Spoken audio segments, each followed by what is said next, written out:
So when you're giving a presentation or doing some public speaking, you have to know your audience. Who are they? What do they know? What don't they know? How do they feel about it? What do they think? What do they believe? They're there because they want you to give them something that they need, something that matters to them.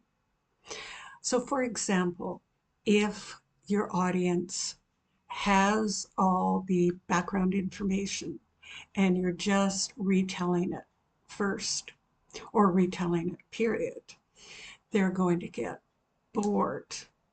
They may even get annoyed and they're going to wonder why they're there. The opposite, if you don't give them any background information and you just go ahead with your presentation, you're going to lose them.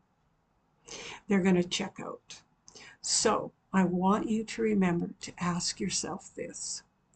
Why does what I'm telling them matter to them? That should be your guiding force.